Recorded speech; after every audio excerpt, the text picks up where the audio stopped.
What's up, everybody? Welcome into SEC After Dark. The crew is here, minus Hammer.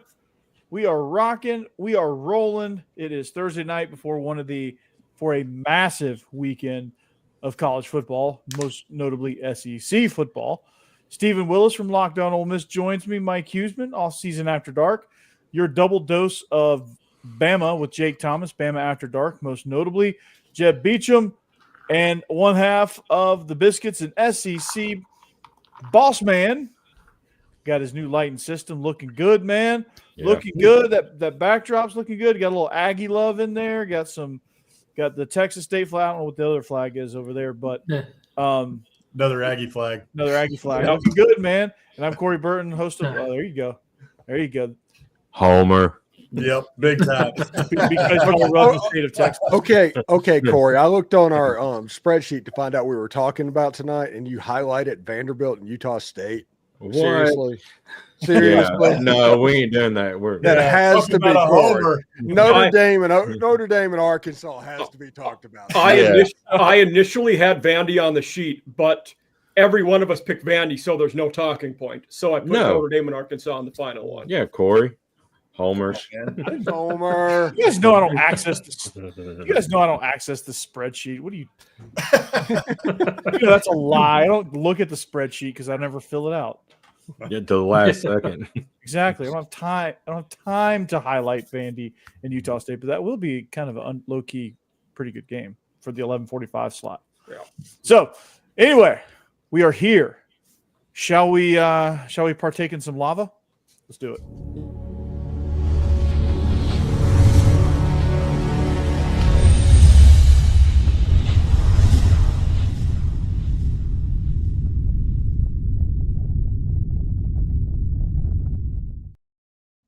All right, now we got our lava. We're ready to go. And the weird waterfall that there's nothing underneath it. That is that's what them poor souls at Pompeii experienced before their final death was a bunch of lava. Just saw SEC After Dark in the sky. Right. No. Now we know what it's like to be an Arkansas fan. Oh Man. Anyway, what's up, boys? Captain Biscuit. Captain Biscuit, rocking and rolling. That's right. We've nicknamed Rick Captain Biscuit because he sends us a biscuit almost every week for our biscuit of the week. He does the Lord's work. So thank you, Rick. We appreciate you every week for watching. Nice. Yeah. Hell yeah, Rick. This week, by the way, you guys didn't see last night. I'll have to find it for you guys, but he sent us in an ornament that he got at Cracker Barrel this week. It's a biscuit Christmas ornament for your tree. I'm going to order like 600, I think. That is awesome. You got biscuits on the Christmas tree. I don't know how much more on brand it could be. So let's get it started, shall we, Jake? Kind of a big game this week, just a little bit. A couple of a little scrimmage here in Athens. I was looking at this game and I just can't find many differences between these two teams as far as, talent wise. Quarterbacks are very similar. Ryan Williams and Zachariah Branch are very, very similar. Both big game wide receivers. I think Georgia probably has the slight edge in the running game, and the defense, I think Georgia has a slight edge, but I say slight because they gave up a bunch of points to Tennessee. So, Jake, how do you see this game? Like, what's going to be the biggest key to you? Like I said last night in our previous show, it's going to be like a heavyweight matchup. It's going to be like Mike Tyson versus Evander Holyfield in their prime. So who's Tyson? Who's Holyfield? That remains who's the ear? Yeah. I don't think anybody's losing an ear in this game, but it's like you said. The board might if they lose. It's a very similar matchup. Quarterbacks are spitting image of each other. The running game, Alabama's going to be boosted with getting Jim Miller back, and the run defense is going to be boosted by getting Tim Keenan back. I know he's probable, but I don't see how you're going to keep him off the field. He's been electric on the sideline the last couple of weeks, so I know he's chomping the bit to get on the field. But it's going to be a great matchup. I don't really see any team pulling away like Alabama did last year, and then Georgia having to make a make a comeback, incredible comeback that they made, and then Ron Williams just doing Ron Williams things there. But I feel like it's going to be a nail biter from start to finish, and hopefully we'll see who wins this juggernaut of a matchup. Georgia's wearing black, right? Yeah. I hope not. Mm-hmm. I hope that was fake. I hope that was just for the fans, because that went so well last time. Georgia fans waiting with bated breath for that social media reveal. Yeah. What are we doing? We're like, why are we? Why can't we just wear the black jerseys and not make any big deal about it? Like, I don't understand it. Black is part of for a funeral. The funeral. That's right. Yeah, somewhere Scott Cochran's like, they're doing this again. Yes. Mm-hmm. I saw somebody say that they need to hire Scott Cochran just for 1 week. that Kalen DeBoer should do that just to have Scott Cochran going around. They're going to a funeral. Oh yeah, they're going to a funeral. Oh, Yeah. I think Steve said that. Mm-hmm. In a bizarre award, Army just got a targeting on a crush the quarterback on a slide. That's like very un-Army like. Is that still 21-0? Yeah, it's kind of a bizarre score because like Eastern Carolina sucked for a long time. Or East Carolina. Did I say West? No, you said Eastern. And you're thinking of Eastern State University. Oh yeah, Joe Kane. Go Timberwolves. Go Coach Winters. Yeah. Coach Winters doing a hell of a job over there at Eastern State. You going to tell Coach? No, I ain't telling Coach. The NC2A. I ain't telling him this. You mean to tell me he gained 30 pounds and a lot of attitude over the summer? Fantastic. Yeah, you work out hard. Yeah. Place at the table. Pardon me while I go head starting defense. Yeah. Boom! Just puts his head through a bunch of cars, man. That's Jake. My gosh, that was awesome. Yeah. That's Jake, what? if Bama's going to win this game, who is one player that just has to ball out? Maybe Jam Miller, but wide receiver, Darnell Washington. Defense, who has to play? Who'd you say, Steve? Darnell Washington. Yeah, no. Steelers. I really think a guy that I have on my eye on this game, I think he's going to make a big impact, is Bray Hubbard. We saw what he did against Florida State. He kind of lagged around and wasn't really involved in that game. Now you see him kind of coming up with an edge about him. He's all over the run games right now. I know it's a sample size against ULM, I understand, against Wisconsin, but you see this team have a different attitude about them since that loss at Florida State, and I really think that was an anomaly, but I really think Bray Hubbard's going to have a big game. I think he's going to have a huge impact late in this game. Yeah, we hope to neutralize that, but with Georgia, it's I think the tight ends are going to have Lawson Lucky and Oscar Delp are going to have to really get involved in this game plan. I think Bobo, all jokes aside, Steve, I know you're chomping at the bit for this one, but the offense is improving. He is opening things up. Israel and I talked about that last night. I mean, a little bit, but he's doing it, and he's starting to push the ball down the field a little bit more. London Humphreys had an amazing game against Tennessee. We're out of freaking nowhere. But Georgia's receivers are going to have to obviously have a great game. But I think that if Georgia's going to win this game, it's going to have to find some mismatch with Lawson Lucky, who's extremely athletic, and Oscar Delp as well. They're going to have to get those two guys involved. I think the main player for Georgia to win this game is Zach Branch. I'm assuming they're going to try their game plan is going to be try to neutralize him. So in order to free him up, they're going to have some things on the inside as well. And they'll have to use him in the quick game because if you look at the O-line, their pressure rate's very bad. So that's why they're getting rid of the ball quick. And I think that's one place where Bama could have an advantage. I think LT Overton could be a big player in this game. But if they're getting the ball away quick, Branch is definitely a guy that will need to make plays. Yeah, and Green being hurt in this game really hampers, that right side for Georgia. Alabama has issues on the right side. Georgia's going to have issues on the right side. So we'll see if the team takes advantage of it. And defensively, Ellis Robinson's going to have to figure something out. I mean, he came into the season as one of the best corners in the SEC and maybe even the country, and he got absolutely torched by Brazel against Tennessee. And so he's going to have to figure some things out. He's going to have a much better game against he's going to be matched up against Ryan Williams. So he's really going to have to make something happen there. Hey, on the other side too, you got Damani Jackson, who's playing pretty dadgum well. PFF put out a tweet today, 55 coverage snaps, 0 catches allowed for Damani Jackson. So, Georgia, whoever he's matched up on, it'll be interesting to see, how they attack that. They might match him up on Ryan Williams. I mean, I don't know if they're going to do some sort of field boundary and it's just luck of the draw, or if they're going to send him with him, or what they're going to do. I don't know exactly what they're. Ryan Williams, you talking about Zachariah Branch? Yeah. You said Damani Jackson. We're talking about Damani Jackson. Yeah, Damani Jackson for the top. Yeah. Oh, which is the Italian word for tomorrow, by the way. That's what that word means. Oh, he's messed up on Ryan Williams all week during practice. Yeah, he did a great job, I guess. For some reason, I don't know. I spaced out. Thought you guys were still. It's all good. No. But yeah, I want to know too, Corey, where the hell is Noah Thomas? I mean, we watched him at A&M. He could have been wide receiver 1 at A&M, not now. We got 2 really incredible ones, but I thought he was going to go to Georgia.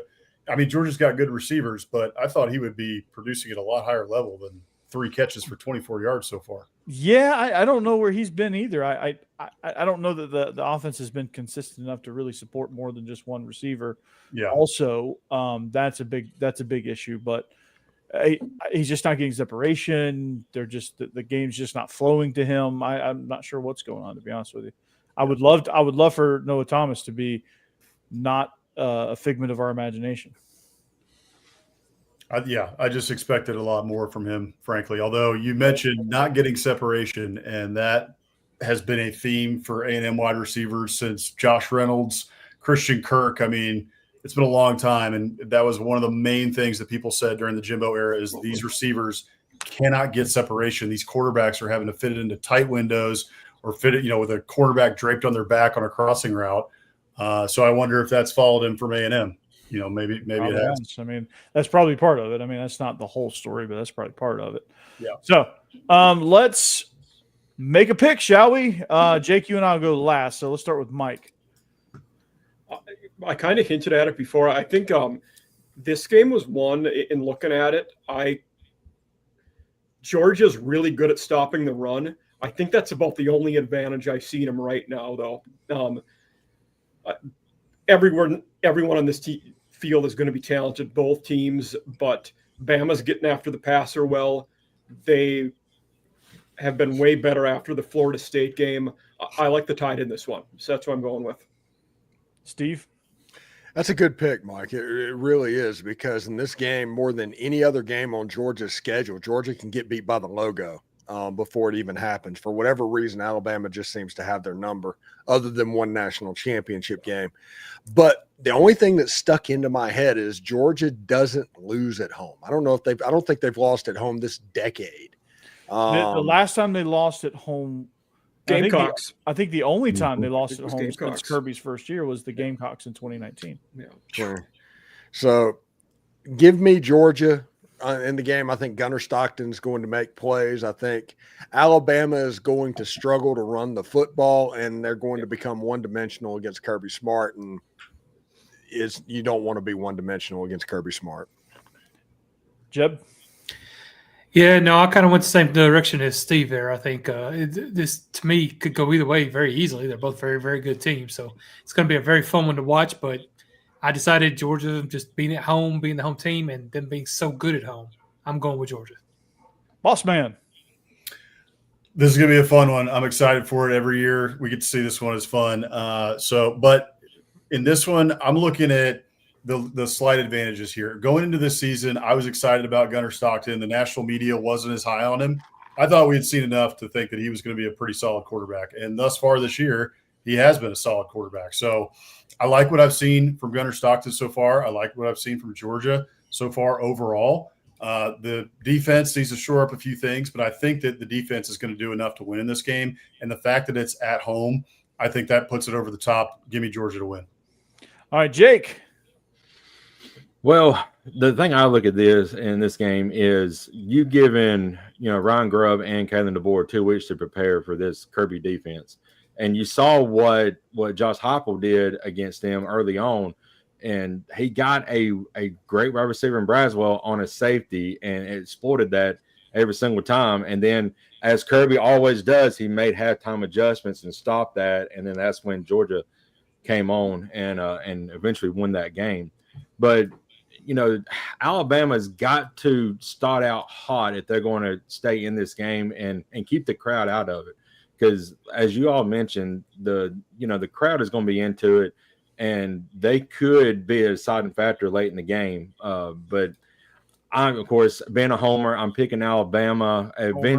At some time, at some point, Kirby's going to have to lose at home, and Georgia as a team is 1-10 and 1-9 in the last 10 games against Alabama. So, it could. We'll see if Kirby can get over that hump, or as Alabama continue their ways in winning against Georgia. Yeah, Georgia at home, Georgia losing the game at home. That's going to happen in 3 weeks anyway. They'll lose 2 out of 3. Okay. Jake, nice callback to the title, by the way. Kirby getting over the hump. But every single one of these analysis is spot on. But I like the one I like the most was Steve's, because I think, and Mike said that Georgia is great at stopping the run. I know that as well. Tennessee was not really able to run the ball that well at all. It was kind of pretty non-existent, and they were anything Tennessee was getting was through the air. Kirby eventually stopped the bleeding on that, made some adjustments, and then Tennessee did a good job of making adjustments as well. So one thing you do not want to have happen to you is you have a quarterback that can't, or I don't want to say can't move, but is not really a runner. At home for Georgia, and being one-dimensional, I think that's a recipe for potential disaster there. I don't think it's going to be disastrous, but I don't think Alabama's going to be successful in doing that. And I think that's how the game's going to flow. It's going to be back and forth, and then eventually Kirby's going to settle in. Ty Simpson is going to be under duress a lot, and Georgia's going to knock this one over the top. And I'm picking the Georgia Bulldogs. So there you go. There's our picks. It's going to be a good one. It could top the Tennessee game as game of the year. So we're looking at that. So speaking of game of the year, Steve. Yeah, the Georgia Alabama game isn't even game of the week. Ole Miss and LSU right now it's basically a pick 'em. Yeah, it's basically a pick 'em. So hey, set us up, Steve. It's going to be an unbelievable game. The winner of this game is going to have the inside track potentially, especially if it's Ole Miss, because if Ole Miss wins this game, they'll be 3-0 in the SEC. With Georgia and Oklahoma coming up, and you have a John Mateerless, maybe Oklahoma, and Georgia didn't look too great the last 2 times they've gone against the Josh Heupel and Lane Kiffin Baylor type offense. So that's interesting as well.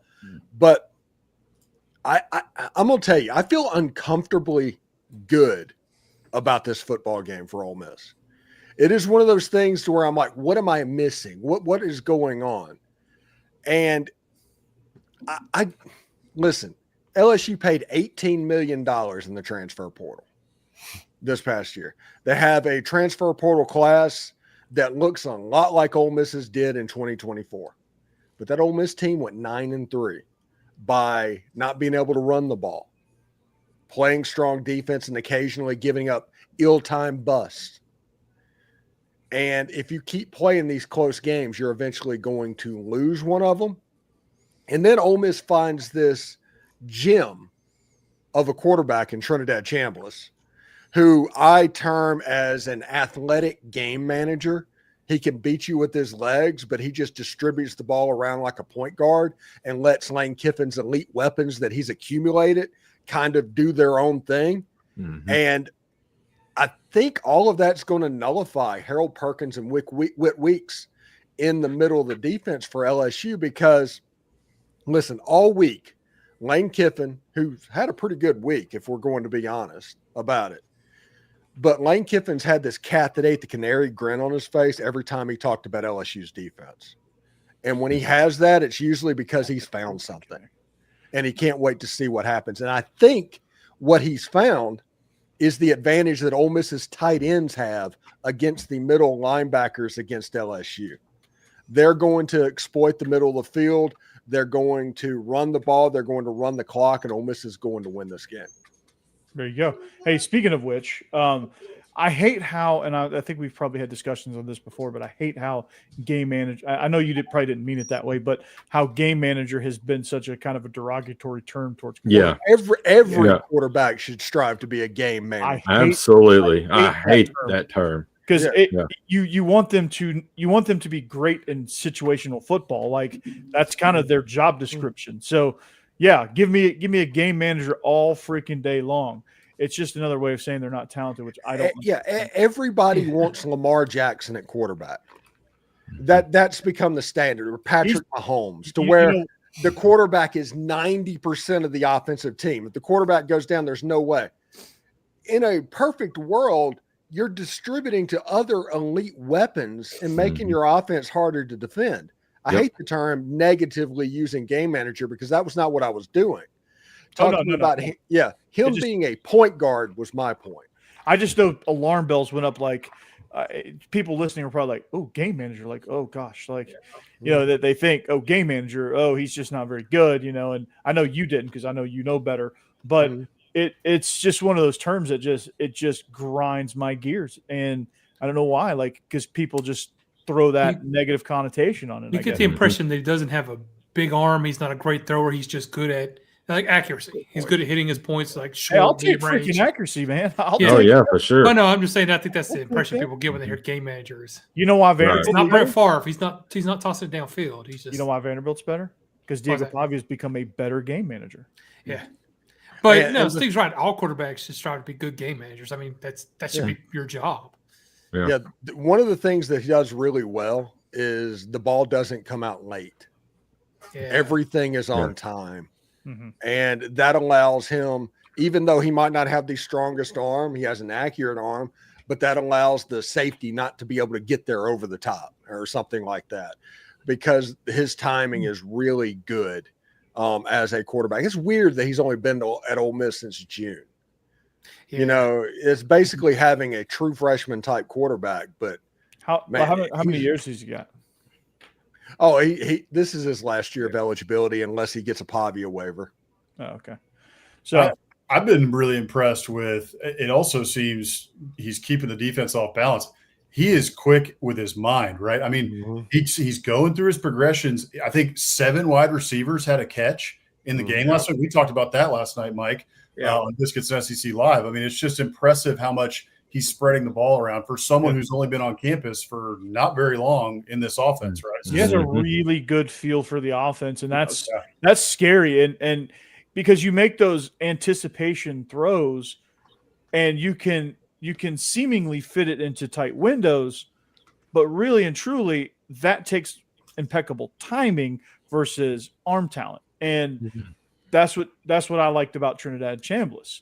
And, as dynamic as Austin Simmons is, Steve, you guys got a great problem on your hands. But going back to the other side of the coin here with LSU, it just something just seems off with them. Anytime in this league, if a team turns the ball over 5 times in this league, it should be a rout. It should be a blowout. Yeah, there's nothing wrong with them on defense, though. They're very good on defense. Very good. Yeah. But there's very wrong on offense. We have to find out if who they played is just not as good as we thought on offense. Clemson's not. It's better than most team schedules have been so far, though. Yeah. So we just got to figure out what's going on there. But your defense gives you 5 turnovers. That should be at least 3 touchdowns. Yeah. In some of those situations. I think they should have won 35-10 in that game instead of 20-10. Oh, at least, yeah. And easily. And there's a reason why BK was mad about that question, not because it was inappropriate, because there's some truth behind it. and he knows. And Florida has a really good defense. So, I mean, 35-10 sounds reasonable to me. I don't think they should have blown them out too bad, but still. You get that kind of 20-10, momentum at that's home, ridiculous. like that should have been like you get 5 turnovers at home in that environment. LSU should roll in those situations, and they did. Yeah, no. Yeah, the crazy thing is, as bad as DJ Lagway looked against LSU, and they're like, man, LSU is fantastic. It's kind of the same thing that happened against South Florida at home and on the road at Miami. Yeah. I mean, there's just a real theory that DJ Lagway is not a good quarterback right now under no circumstances. Yeah. He was so hyped in the off season, and he just looks awful right now. He's just not developing. That seems to be a theme right now with a lot of quarterbacks. Well, it's because he was hurt all off season. We tried to say that. We don't know because he didn't go through spring practice and he missed 3 quarters of fall camp and all of that. And then you're supposed to, just figure it out when you get on the field. No, this level is too hard for that. There's athletes everywhere. Yeah. Reps matter. Yeah. So, yeah. And that too. I poo-pooed it in the offseason because we saw what happened last year. I mean, DJ Lagway didn't have a whole lot of reps. He was new. He was, and then he rips off 6 games in a row. You go back and look at his stats in some of those games, though. I think we overhyped him a little bit because he played very well. Passing yards was against Samford. Right. We're taking physical talent and trying to project it. It's an almost impossible thing to do. Going into the season, we were pretty much universal that the 2 highest potential QBs were Lagway and Sellers. Both have disdisappointed this year. That is very true. Don't forget about Arch. And Arch Manning is not really. Arch, sure. Hey, you saw Flexen last weekend. He dominated. How about him? Sellers is that's all coaching, man. That's all like. And actually, Sellers looked up.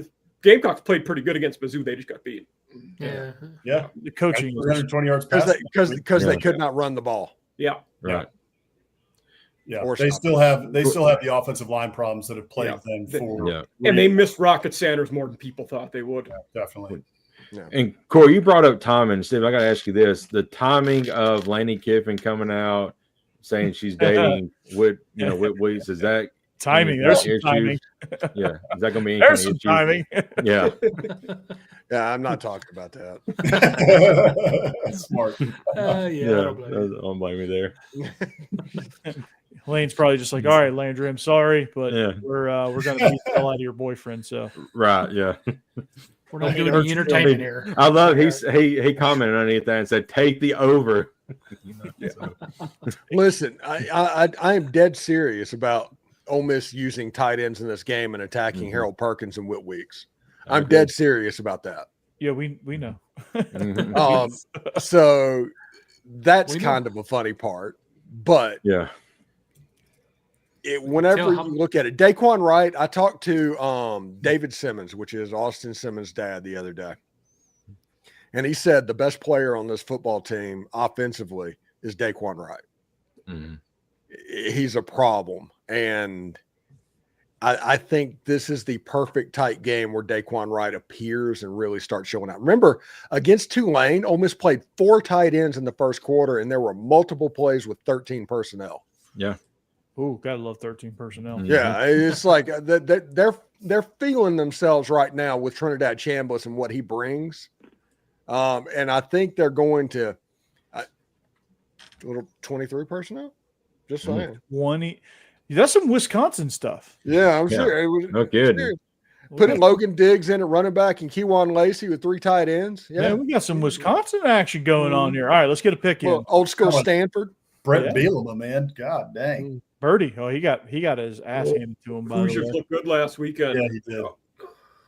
I think he had you should not be ranked when you give up 63 points in a game. Are they still ranked? Yes, they are still ranked. Still ranked. Yes. The AP poll is just a complete joke at this point. Yeah, it is. It's a shadow of what it was. Except for where they ranked Vandy. I saw Joel Klatt going off about Washington not being ranked. I think they're 4-0 and playing very well, and they didn't even get a vote. They're good. That team's good.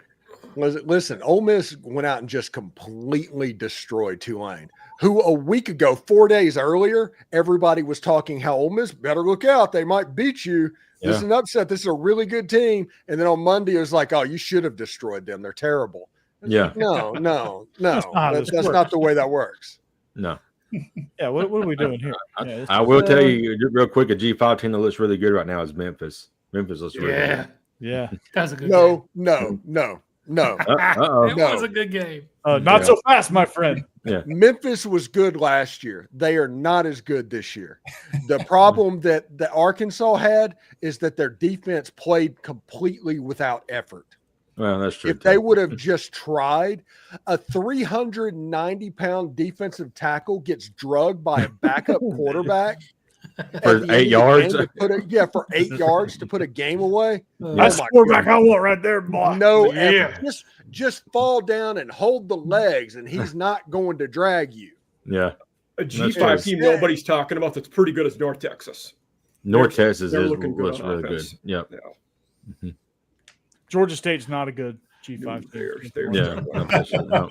No, between Ole Miss and Vandy, they gave up 133 points in 2 games. Golly. Oof. I mean, they started the QB that had been at practice for like 3 days in week 2 when TJ Finley transferred there. Yep. God. That other quarterback's pretty solid. I'll say that. But he was a kid before. Yeah. Yeah. The last time Vanderbilt scored 70 points, their quarterback got shot down over France in World War One. Wow. Yeah. Like that's an actual thing. Over 100 years ago, we're talking about. Yeah. Steve remembers. I put that stat in our newsletter this week. He's like, see, we're gonna put this stat in here. Yeah, shot down over France, huh? We're here because we're here because we're here. That was a song they sang in World War One. Everybody, All right. I guess we need to make our picks here, Corey. Wow, we need to pick. Start us off then. You'll never take me alive, Copper. Yeah. Ole Miss will be LSU. Copper. Yeah, I think Ole Miss has found lightning in a bottle with Trinidad here, and man, my gosh, that kid can play, he can ball, and LSU, we've talked about it, they just have not looked steady yet. Not the team I thought they was going to be. I thought it'd be a lot better, and so I think Ole Miss is going to win this by at least 10. Boss man. I just like this matchup here for Ole Miss. I'm looking at this game. I mean, basically pick them like you guys said, 1.5 points here. Ooh, the suspense. The other week, on Saturday, crushed them. That doesn't matter. Their offense, even in the first half, the first quarter, did not look that good. They were sputtering. It took them time to get things going, which is now, 4 weeks we've seen that. This offense, I don't know what's going on. Garrett Nussmeier, playing okay, but LSU's defense is, I think, 9th in passing defense in the SEC. So their defense is being a little bit overhyped to me right now. I don't think that they've really seen a team as good as Ole Miss. Clemson is not good. Clemson is not a very good football team. So that win does not look very impressive to me anymore. And so now I'm looking at this game. They have to go on the road to Ole Miss.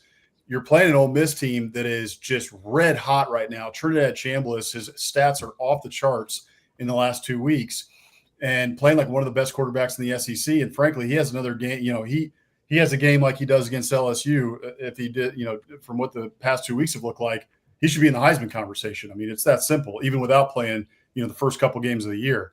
So I also don't think that LSU is going to be able to exploit Ole Miss's biggest weakness. Ole Miss's biggest weakness being their rush defense. They rank last in the SEC in rush defense.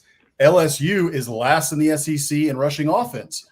So if you're looking at it, okay, where can LSU, break through? It should be, it right there with Ole Miss's rushing defense, but they haven't been able to run the ball very well. And if you're not able to run the ball, they haven't really been able to pass the ball very well. Ole Miss has a very solid defense, and you look on the other side, and Ole Miss's offense is playing off the charts. Yeah. Trinidad Chambliss looks like he's, telepathic out there right now, and it's at home. I think you got to take Ole Miss. So give me the Rebs. And if you look at their schedule after this game, they got South Carolina. After that, they got Vandy, A&M, and Alabama coming up the next 3 after South Carolina. So this is almost a must-win for them. And that Vandy game is an 11 a.m. kick at Vanderbilt. That's a weird time slot. That's it is time slot. That's squirrely. It's squirrely. Yeah. So I'm along the same lines as you, boss man. Like, I don't see where LSU can get their advantage because their weakness matches up with Ole Miss's weakness in the fact that they're both weak in those categories. So that's going to kind of cancel each other out. And if you become one-dimensional in this league against anybody, we talked about it with Georgia, certainly same rings true at Ole Miss with this defense and with Pete Golding, because I've seen it happen. It happened to Georgia last year for whatever reason. Georgia had a weird game plan, wasn't sure what they were doing. They were trying to figure something out, and that's not something you want to do against the Pete Golding defense. They will swarm you, avalanche you, and overwhelm you. And something's not right with Garrett Nussmeier. I think there's a little more to that situation than we know. And I haven't seen enough from the weapons. Like, I don't think this LSU team is just in the right frame of mind. Their defense is very sporty. Their defense can get after you, but they're not overwhelming. They're not underwhelming. They're just whelming, which is not where you want to be with an $18 million NIL payroll. So I'm taking Ole Miss. Huh? I think you can in Europe. I think you can do that in Europe. You can whelm in Europe. Yeah. I think One thing too to mention here, LSU, again, their defense playing pretty well, but a little bit overhyped, I think. They are susceptible to the big play, which Ole Miss has lived off of for a long time with Lane Kiffin. Yep. LSU, 4th in the conference in giving up plays 20-plus yards, 7 plays of 20-plus yards, and 10-plus yards. They're 9th in the SEC. So they've given up 26 pass plays of 10-plus yards. So got to like that for Ole Miss. And also this weekend, Traylon Ray is probably going to be making his season debut for Ole Miss, and he is a low 4.3 guy at wide receiver that Lane Kiffin can probably put in and get a matchup every now and then nobody's seen. Have fun, Baker. Yeah, there you go. So I don't know if you guys heard me, but I am picking Ole Miss. Jeb? I will begrudgingly admit Lane Kiffin is not terrible at this offense stuff. They have Ole Miss has. He's all right. He's okay. He can do. And honestly, he's done so far this season the one thing that he needed to do to get better, and that was get out of his own way. Ole Miss is doing a great job of just play calling, hitting you with just everything, in ways you just don't see coming. This Trinidad guy, I mean, he's rushed for over 100 yards in one game, almost 100 yards in the other, thrown for over 300 yards in both of them. It's been very impressive, and just the fact that team has impressed me so much, and the other team has not up to this point. I know LSU's good, but they just have not impressed me yet. I have to go with Ole Miss. I have to keep riding that train right now until they prove me wrong. So Lane train, yeah, and I will gloat if Lane does get around to prove me wrong, but right now he is not. So I'll go with Ole Miss. Mike, I'm also going to go Ole Miss. I don't have as much faith as some of you guys. I think this will be a relatively low-scoring one. I don't see either team running the ball very well. LSU's 10th in the country in run D, and as several of you pointed out, LSU is not running the ball, and I think LSU's path to winning is Caden Durham having a very good game. They haven't shown they can do that yet. So I in this game, with the margins as close as I see them, I'm going to lean with the home team in a spread this tight. Steve. Yeah, this is a matchup between the resistible force against the movable object. It's going to come down, if Ole Miss can stop LSU's run, they're going to win the game fairly easily. If LSU can run the ball, LSU's going to win the game fairly easily. That's the way it works out. It sounds counterintuitive, but you want Garrett Nussmeier to be one-dimensional trying to beat you with his arm. And you want the game to look like the LSU versus Texas A&M game a year ago. That's what you're trying to make happen. Because you can put Nussmeier on the run, and you can get after him and get like him. Cam Franklin has 12 quarterback pressures this year, but no sacks.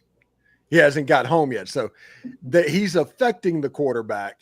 They're just not getting there. And this will be interesting because Arkansas has a really good offensive line. Tulane has a decent quick passing game because they were afraid of it a little bit. this will be the first time that somebody just tries to drop back against the Ole Miss defense. And it'll be interesting to see if Suntaran Perkins gets kind of turned loose on the quarterback and not dropping so much in coverage. So we'll see. I'm going to take the Rebels in this game. I think it's going to be 24-17. Midway through the fourth quarter, it's going to be 17-17. Ole Miss is going to score a touchdown to put it away. Okay. All right. Our next game, Auburn versus them Aggies. Boss man, set us up, man. This has been such a weird series since A&M entered the SEC.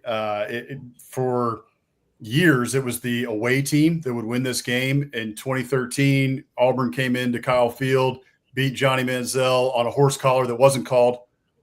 By the way, look it up. But it didn't matter. You know, this rivalry, I would call it a rivalry to some degree, just because of how weird it's been and the how the games have gone. The past couple of years, Auburn has had A&M's number. They beat them in 2022 when they had no business beating them. Sent A&M down the road to their 5-7 season, which was the beginning of the end for Jimbo at A&M. And then last year, same thing, had no business beating A&M, and Peyton Thorne looks like Joe Montana. So I'm really interested to see, what this one looks like. Auburn is not a bad team. Like Auburn, I think, is much improved this year. What I'm really interested to see, I really think that A&M is going to load the box and make Jackson Arnold beat him with his arm, because you have multiple weapons on the outside for Auburn that they are just not utilizing well. You got Cam Coleman and Eric Singleton out there. It's like, hey, they should be using them a lot more. And to some degree, I don't know if they can. So if I'm A&M, I'm loading the box and saying, hey, beat us. They can be susceptible on the back end to some big plays for sure. We saw that against Notre Dame. But I think you have to say you just got to beat us. And then on the other side, A&M is just lighting it up in terms of big plays. And Auburn has had a lot of trouble with the big play. So 41 pass plays of 10-plus yards, that's 15th in the SEC for Auburn. A&M, flip side, has 40 plays of 10-plus yards, which is 9th in the SEC. But then you take that up a step further, 14 pass plays of 20-plus yards is what Auburn's given up, 14th in the SEC. A&M, 17 pass plays of 20-plus yards, 4th in the SEC. So I think A&M on defense is going to load the box, and then on offense, I think you're going to see them take a bunch of shots down the field. And I also think, too, if Auburn is able to take that away to some degree, A&M really has not let the Cadillac out of the garage with Le'Veon Moss and with Reuben Owens. So they have the stable back there in case they need it. And I think it's going to be a fascinating game, and I'm interested to hear what you guys think on it as well. If they need it, I might be worried because Auburn so far has the best run D in the conference. They're allowing 1.86 yards a carry, and that's against some good running teams they played. Yeah. Well, here's the problem that Auburn has. Auburn is still litigating the fact that Oklahoma scored a touchdown this past week to the point where John Cohen just put out a statement on Twitter about that. Like on Thursday before you go to Tech, like tomorrow they're literally going to College Station. And if that noise is so loud that the athletic director is putting out a statement on Thursday, that means the players are hearing it too. And it's so loud that that's something that you have to pay attention to. That's all they hear on campus. Yeah. Mm-hmm. Yes. I think there's a literal chance that Auburn gets boat raced by Texas A&M and they lose because of those officials 2 times. Mm-hmm. It could happen. And if they get boat raced, Steve, this could be the official unraveling of Hugh Freeze. Like it's been like they've come in, they're like, okay, we got some hope, and then that happens, and if they get a boat race, then it's just gonna all fall apart. Is it after Texas A&M? Is it Auburn? Georgia, Missouri? Yeah, Missouri and then Georgia, I believe. Yeah, it's Georgia then Missouri. Yeah, flip it around. Oh, yeah. Not what you want. Not what you want when you're reeling. Oh, they have a bye next week. It's bye, then Georgia, Missouri, both at home. Bye. So Marcel Reed, I want this thing to really open up with him, Reuben Owens, and Le'Veon Moss. Like there's something there that just needs to be unleashed, and A&M will will feast because of it. They haven't done it yet. I don't know if they're just holding back. I don't know if they're just not doing it because we don't really need to. We're winning games, but like, dude, they could boat race some people. They could boat race Auburn if they unleashed the full stable of backs. I think it's a little bit of both, Corey. I mean, I think it's been, hey, we're able to win like this. And in the preseason, Colin Klein told multiple media members who didn't really believe him. I think he told them off the record. He just said, we're going to take a lot of shots. Like this team is going to move the ball down the field. That's going to be our identity. And most of us going into the season, myself included, we're looking at the stable of running backs with Le'Veon Moss, Reuben Owens, Amari Daniels, EJ Smith. Like, they're just going to run the ball down everybody's throat. But so far, they haven't needed to do that. I think partly it's because they have felt that they could push the ball down the field, and they thought that Marcel Reed had taken that step. And then also, I think that they're seeing looks from these other teams that are saying, hey, we're going to give you the pass game. Let's see what you can do, at least so far, because we know that Le'Veon Moss and Reuben Owens are back there, and we're worried about that. And so they've been giving them, these passing. And then, by the way, not to mention Colin Klein has just been calling really, really good games so far. He didn't necessarily do that last year. This year, he's been on fire. I just don't think he knew what to do with the quarterback situation last year. I think they were truly stumped. And Elko was trying to get his footing. It was a weird season last year. Yeah. Do you mean future Oklahoma State coach Colin Klein? Oh, no. Don't put that up there right now. No. That's future Kansas State coach Colin Klein in 3 years. Yeah. Yeah, he's going back home when Kleiman takes the Wisconsin job. So that's right. Ooh, what a great fit that would be. That would be a great fit. Phenomenal fit. They're so bad right now. I don't think Kleiman would go there. You don't think Kleiman would jump around? I think he'd go there, probably. There's no way, Mike. I don't think he would go there. Where's Stacy? Stacy, we need a comment on that one. That was love it. He is in here. There he is. Yeah. Any good games this weekend? Yeah, there's a couple, Stacy. There's a couple. All right, let's make a pick here. A&M, Texas. Oh, crap. Want me to start it off? It got late early. Yeah. Oh man, yeah, sure did. Let's roll. I'm on A&M. I'll go quick. That's I'm on A&M. I'll leave it at that. There you go. I'll kick it. I'll just finish it off here. I think the keys to this game here are Auburn has to limit the big passing plays of A&M, which I mentioned, and then I think for A&M they got to eliminate the Auburn rushing attack, and I think if they can do that, they win. I think they cover the spread here, so give me the Aggies at home. Yeah, I'll go next. To me, I just feel like A&M is going to kind of overwhelm Auburn a little bit. I don't think they're going to completely run away with it. I think Auburn's defense is good enough to at least keep it respectable, but I just don't feel like A&M is really ever going to be behind in this game. I've got to go with A&M in this one. I think they're just too balanced for Auburn. Yeah, I'm going A&M here too. I think the vertical shot game is going to be overwhelming, but I do think they unleash the run game a little bit more this week against Auburn. I think this is the week that Auburn gets broken because they're still distracted. Yeah. Oklahoma's going to beat them twice. Give me A&M. Right. Two things I saw in the Oklahoma game that Texas A&M can take from is, boss man, you mentioned it, load that box, make Jackson Arnold beat you with his arm, and that offensive line for Auburn looked terrible last week, giving that 10 sacks. And the other thing is, do not leave Cam Coleman on an island. Do not give him a one-on-one opportunity. And I don't know why Oklahoma allowed that all game. But Coleman, with a freshman. And, I mean, he almost single-handedly beat them by himself. So you got to get two eyes on that guy at all times because he's just that good.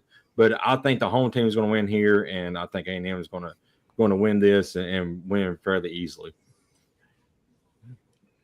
Is that everybody? That's everybody. Jeb, did you make a pick? I did. Right. Mm-hmm. I picked A&M. There you go. There you go, man. Thanks for A&M. They're going to beat that Auburn. All right, so a couple of games that we're unanimous on. We're all on Mizzou, 42.5 over UMass. Besides Becky. And she picks against spreads. Yeah. It's a massive spread. that's a massive spread. Yeah, she's leading, so she may be on something. It's a massive spread. The only way they don't cover that spread is if the starters are out by halftime. I mean, UMass I agree with that. Terrible. That's going to be the next game that catches me. Man, that's terrible. All right, we're all on Vanderbilt with a big spread here. Even Becky. That's not even a big spread compared to what Vandy's getting so far this season. Right. Yeah. That's the crazy. Been getting like 28, 38 points. They got 36 points in the first game. I'm like, what?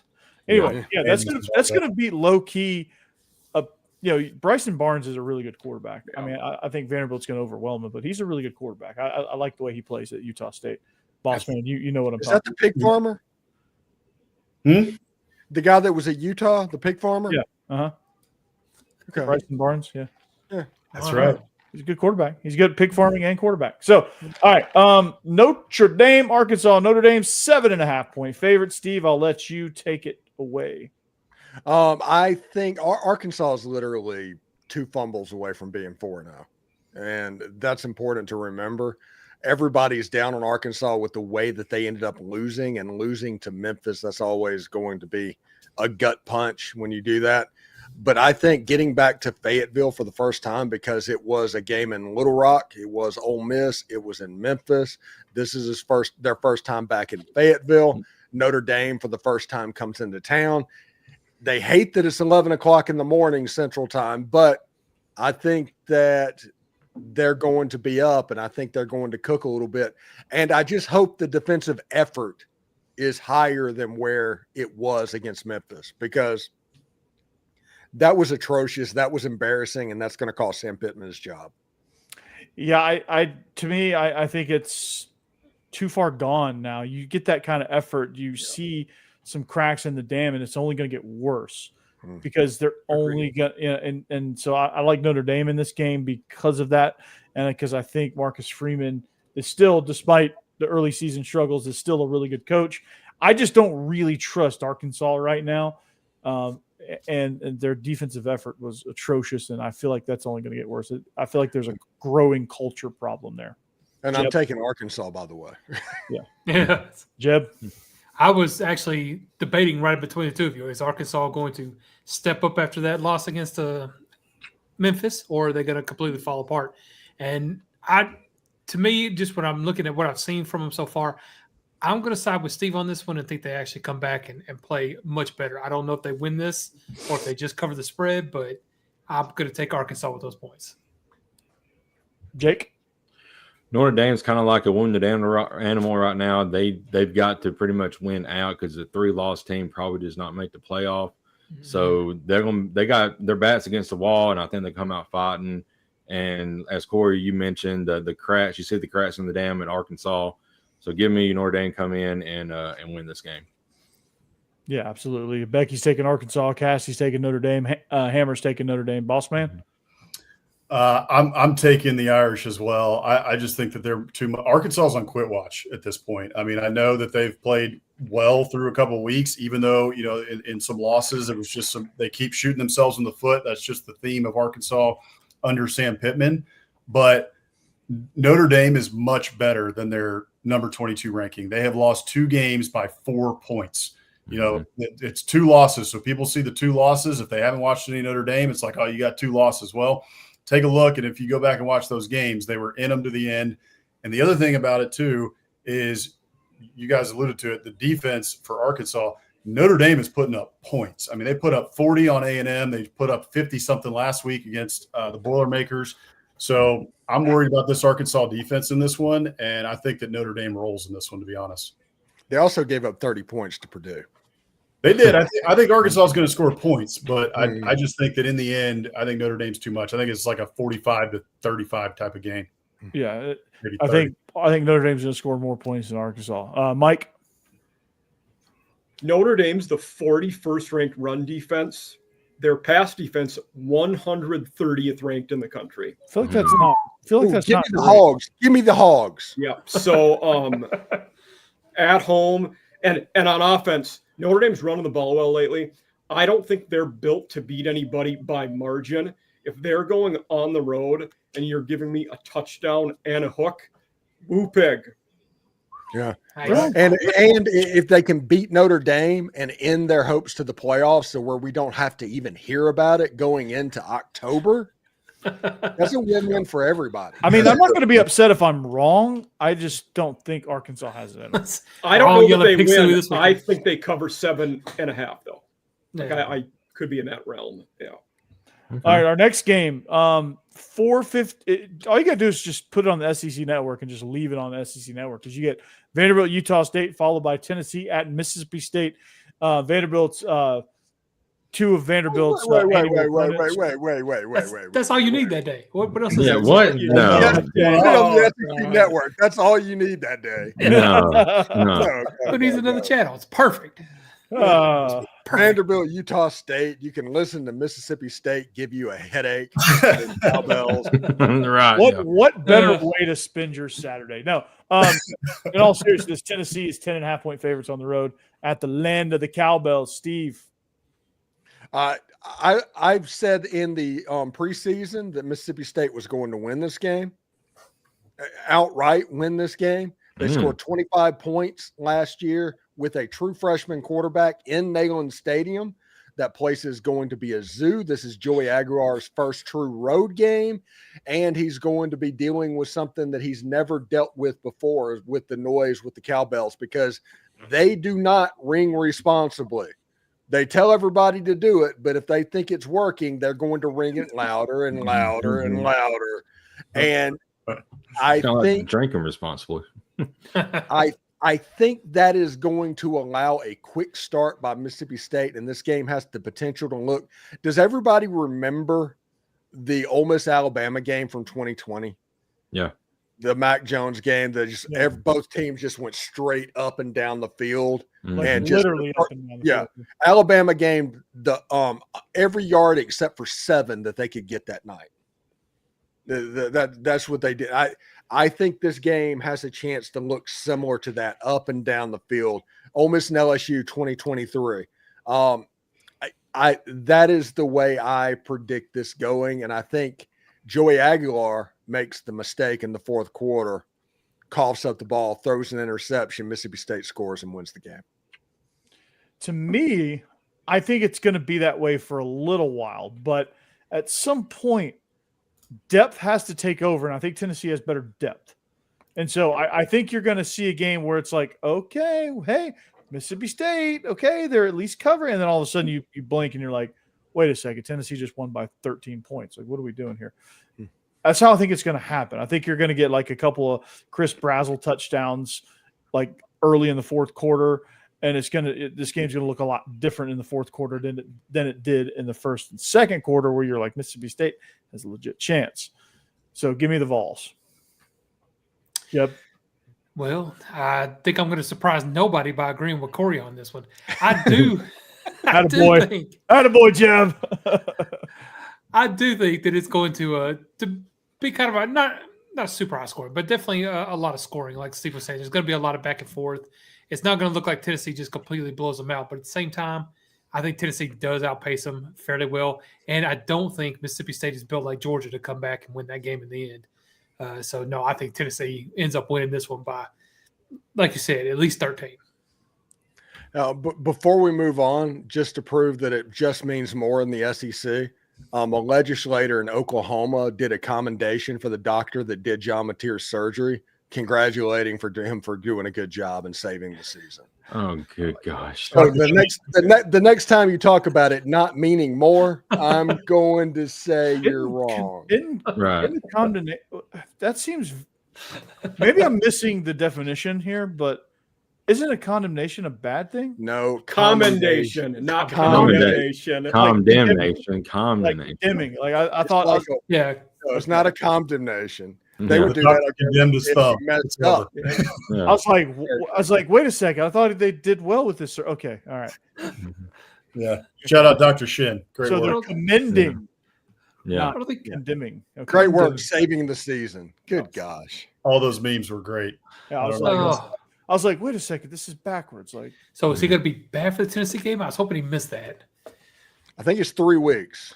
I think we need at least They're 4. saying 3 and maybe a 4th, and one of those is they have a bye this weekend. Yeah. We got bye, then they have Kent State, Texas, at South Carolina, Ole Miss. He'll be back by Tennessee, Jeb. You can get Miyagi in there. He'll be back by Red River. Seriously, yeah. Will he be back for Red River? That's the question. Yeah.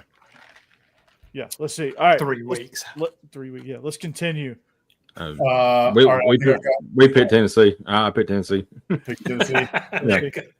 All right, I'll be quick. So I love these corners for Mississippi State. Santiago Brumfield. I don't know if I said his name right, but Kelly Jones as well. They've got 2 of the best corners in the SEC. Their pass defense, top 3 in the SEC. So this is something that Steve mentioned earlier, a movable force versus the unstoppable object here. Tennessee's got the top passing offense in the SEC. So we'll see what happens there. I just think Tennessee's a better team here. I like Josh Heupel as a coach. The guy just finds mismatches and figures out how to exploit them. So I do think it's a tough game. I think that Mississippi State gives them a run for their money, but I think at the end of the day, Tennessee's too good. So give me the Vols to cover. Mike? I'm the opposite. For me, 10.5 points at home. I like Mississippi State in this one. That Tennessee defense hasn't shown me they can stop anybody. I think there's a lot of points on both sides, and Bulldogs cover. Probably don't win, but cover. Okay. And Tennessee does like to randomly pick one away game a year to just completely blow. So you never know. Arkansas last year, yeah. Yes. Yeah, that's true. Well, They've done it with South Carolina. We've done a lot. Speaking of quarterback. South Carolina, South Carolina, come on and raise up. They're 3.5-point favorites at home against Kentucky. Another SEC Network game here. Seems like all our blue games are SEC Network specials. Just saying. Steve, Kentucky, where we got? I think Kentucky has a chance to win this game because if you looked at the South Carolina record against Missouri last week, Missouri ran for 300 yards and South Carolina ran for -7 yards. And Kentucky wants to run the football. Dante Dowdell, the other guy, the Oklahoma transfer as well. They have a good running game. And if South Carolina cannot stop the run, Kentucky will keep handing it. It'll be the Iowa philosophy, essentially, for Mark Stoops. They're going to make it short, turn it into a rock fight, and try and win a 20-10 game. So they're going grunt and punt. I see. Okay. That's where he's going after this year. So quick hat switch for Mike there. Yep. Spurs up, huh? Sure was. Yeah. Hey, what is it, Mike? How do you do the Spurs up? So Spurs up. Yeah. Like this. Yeah. Shake them. Shake them. Shake them. That's where I'm going. Spurs up. I think Sellers is finally going to be back on track. This is way more of me having less faith in Kentucky than it is me having a lot of faith in South Carolina. This is going to be it's not going to be a rock fight. It's going to be kind of a pillow fight. But I do think South Carolina gets back on track in all seriousness. Lenore Sellers has a good game. And the run game doesn't matter in this one. Hey, I told y'all last week South Carolina can cover a spread. No, I actually like South Carolina right in this game. I'm not a believer in Kentucky at all and what they do. I know that they can control the clock and slow this way down, but I still think South Carolina is going to take this pretty easily. So I'm going with South Carolina. All right, Jake. I'm picking Kentucky, and I'm actually picking them outright. I think they win this game, much like Steve has mentioned. They run the ball really well, and they like to stop the run. And Lenore Sellers can't do it all by himself, and Mike Sheila apparently cannot figure out how to coach this offense up because it's like a stalemate right now. So, give me to Kentucky to upset South Carolina this week. And Shane Beamer getting ready to move to Virginia Tech. Oh, Becky's on South Carolina. Cassie's on Kentucky. So it's a Kentucky household. Go Big Blue at the Thomas house. Hammer, South Carolina. Boss man. I think Kentucky has a problem at quarterback, and it's not because of Zach Calzada, but I think Cutter Boley is a game manager, if you will. Let's go callback.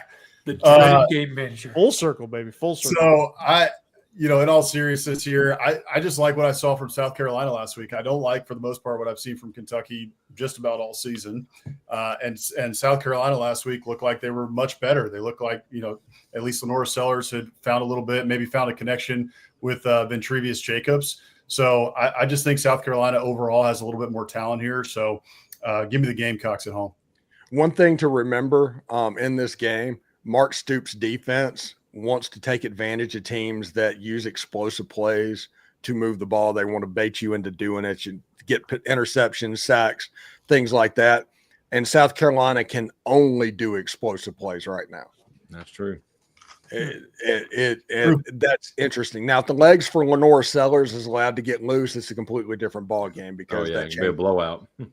But if Kentucky can contain the running game of Lenore Sellers and make him beat them throwing the ball, they will probably end up with 3 interceptions and win the game going away. Yeah, Mike, I know. Fun, not surprised who you're picking, but tell us why. Fun fact: in South Carolina games with a line, I am 0-3 in picking them this year. Oh, wow! Because I picked Virginia Tech to cover against the Gamecocks, and they let me down. Is it too late to change my pick? No, Yeah, really. I do like the Gamecocks this one. I think we finally get a good, a Dylan Stewart takeover game where he really is disruptive on the edge, and they have enough against a Kentucky team who is very ho-hum and just, I think, wait until the end of the season. I don't know if we're going to see much life out of them. We haven't seen a lot out of the Gamecocks until the loss against Missouri is the best game they played. So there were some promising things. They got to figure out the goal line and how to run the ball, as a few of you guys mentioned. But I do think at home they win and cover this one. All right. Well, that's our picks. Last time at home, they got beat 31-7 by Vanderbilt. Yes, they did. But Sellers got hurt. Sellers hurt. There you you go, got to do that Corey. to Mike, man.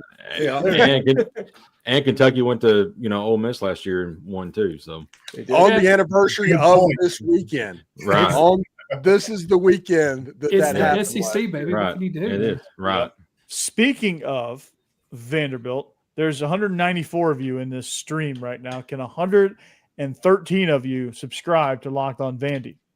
Seriously.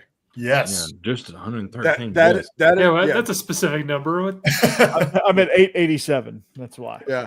Oh, okay. 1,000 subscribers is need for YouTube monetization. That's the reason. I just need to get to 1,000, then I can just. So go to Locked On Vandy and give him a subscribe, please. Yeah. So there's 197 of you. So I need 113 of you. Any 113 of you, I don't care. Anyway, all right, 2 minutes. We're like 7 minutes over. That's okay. All right, Stephen Willis, Locked On Ole Miss. You catch him every single day. He is everywhere. His fin is up. He's ready to roll. He is the most listened to Ole Miss podcast by a country mile. Woohoo! 7 billion subscribers and Yeah. just rolling. The only person that has more subscribers than him on Spotify is Pitbull. So, and Katy Perry. and Katy Perry. Yeah. Maybe Taylor. Don't disrespect Queen Katy. Yeah. Maybe Tay. Anyway, that's Stephen Willis, Locked On Ole Miss. In all seriousness, phenomenal job there. If you want to listen to any Ole Miss coverage, I think he's got every angle possible. Mike Huseman, All Season After Dark, absolutely crushing it. I mean, it's been a grand slam since day one. So make sure you enjoyed check out this show. Fun. Yeah. And Jake Thomas, the double shot, not only the double shot of bourbon, but the double shot of Bama as well. Bama After Dark and Tide Talk Live with Stacy Blackwood. So check that out if you enjoy Alabama sports. Jeb coming soon, under construction. Not sure what it's going to be, but It's kind of like Florida highways. It's been under construction for about 3 years at this point. yeah, it's what's that coming down the track? Well, we're not sure, but something is there. Biscuits and SEC with Boss Man. Hammer's not here. He's trying to figure out how to work that razor to cut his Fu Manchu. Eventually he'll come back and he'll have a Fu Manchu. So he's doing the Fu Manchu if Texas A&M beats Texas, which if Arch Manning's the quarterback, it looks like it. Yeah, absolutely. So we're going to get that in due time. But that show is phenomenal. Their guest picker segment has been great all year long. And you get to enjoy that, and that's a lot of fun. And of course, you catch me. If 113 more of you catch me, and subscribe, I can monetize. But Locked On Vandy is rocking and rolling right now. Then regular guys, we aired last night.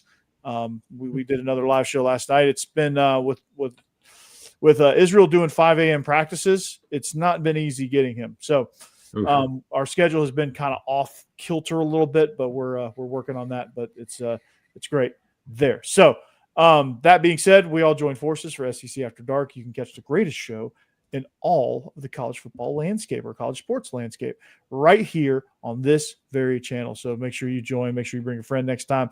We'll catch you around the bend. Until next time, SEC After Dark. Go Dogs. Anchor down. Gig 'em. Hotty toddy. Spurs up. Roll Tide. Gotta go.